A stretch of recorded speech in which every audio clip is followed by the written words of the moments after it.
Olá pessoal, meu nome é Cacá Verá e hoje eu quero falar sobre uma lei federal na área de educação, que é a Lei 11.645. Essa Lei 11.645 diz respeito à obrigatoriedade de incluir-se na grade curricular do ensino básico, do ensino médio, nas escolas do país, as contribuições que os povos originários, os povos chamados indígenas, deixaram para o Brasil. Isso é muito importante. É muito importante do ponto de vista da educação, mas também é muito importante do ponto de vista da história, do resgate de todo um povo ancestral, né? Na vida, ao longo desses últimos 25 anos, alguns autores indígenas têm lutado muito para que o legado das suas culturas fossem reconhecidos. Principalmente a tradição tupi, por exemplo, porque, para vocês terem uma ideia, o Brasil é predominantemente tupi. As etnias, os povos de origem tupi, de língua tupi, habitavam todo o litoral do Brasil, de sul até o nordeste do Brasil. E foram com eles, com esses ancestrais, com esses povos, Guaianá, Guarani, Tupinambá, Tupiniquim, lá do passado, Guaicuru e etc., foi com esses povos que houve o embate, que houve a exploração, que houve a escravização, mas também que houve a miscigenação. 63% da população brasileira, do ponto de vista da sua genealogia, da sua genética, segundo a Universidade Federal de Minas Gerais, tem matriz tupi, né? O povo brasileiro, mais da metade do povo brasileiro tem matriz tupi e não conhece a sua própria história, né? Então eu vou dar aqui dica de alguns livros importantes para vocês conhecerem mais as contribuições dos nossos antepassados, das nossas culturas antepassadas. Um dos livros chama-se A Terra dos Meus Povos. É de minha autoria, publicado no início dos anos 90, em 97, para falar sobre a contribuição desses 1000 povos que originam aquilo que depois viria a ser o Brasil, né? O outro livro muito importante é de um escritor Munduruku, que é de matriz tupi, que é o Daniel Munduruku. Ele tem inúmeros livros e eu sugiro o Coisas de Índio, do Daniel Munduruku. Um outro livro importante de minha autoria é Tupantenondé, que já fala de uma cosmovisão, que já traz uma visão de mundo, uma filosofia da matriz Tupi-Guarani para o Brasil, também publicado pela editora Peirópolis. Mas, além desse livro, além do Terra dos Mil Povos, Tupantenondé, de minha autoria, nós temos, de um modo bem recente, atual, saiu esse ano, é O Trovão e o Vento. O Trovão e o Vento ele vai falar de uma maneira mais abrangente, incluir os achados, os pensamentos arqueológicos da matriz tupi e vai remeter a uma cultura de 12.000 anos atrás. Vai falar sobre o caminho do Piabiru, vai falar sobre os fundamentos que norteiam a filosofia tupi-guarani, né? É um livro importante, assim, para ser considerado.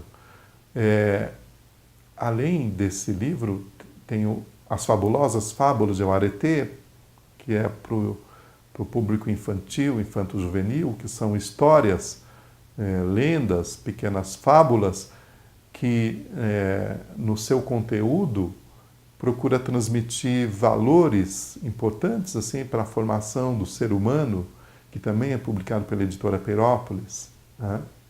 Mas eu sugiro também os livros de outros autores, como o Olívio de Ecupé, que é um guarani incrível, que, além dele ser escritor, os seus filhos também escrevem, tem inúmeros livros sobre a Mata Atlântica, sobre os Guarani em São Paulo, que é a região que ele mora, que ele habita.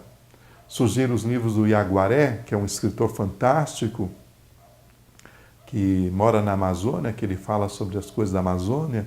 Surgiram os livros do Cristino Apshana.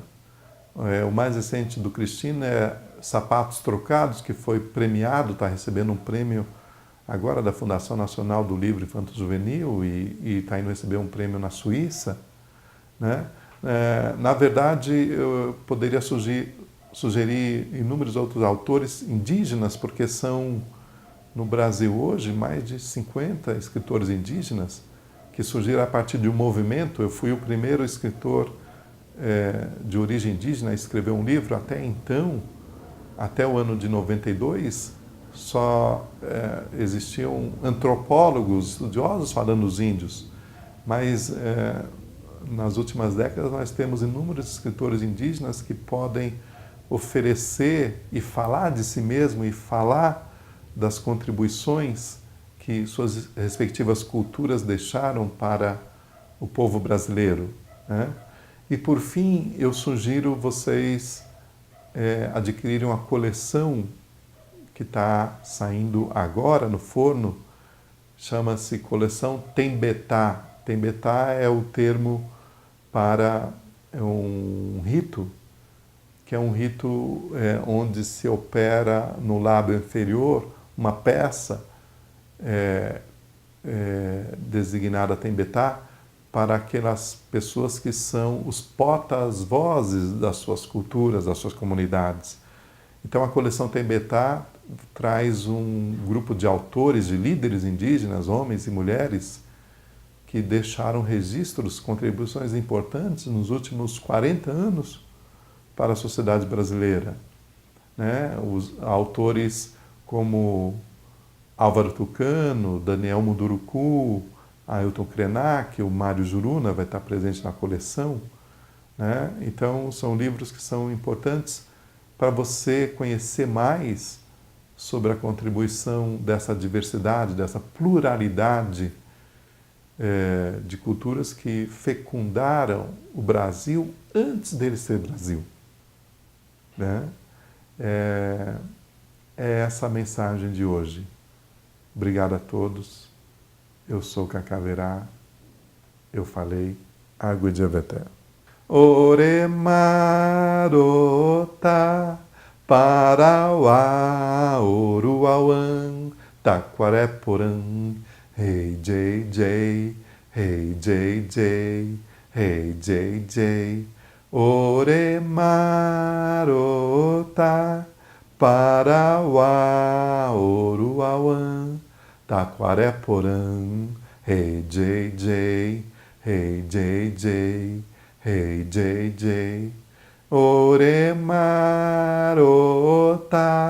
Parauá, Oruauã, Taquareporã, Hey JJ, Hey JJ, Hey JJ.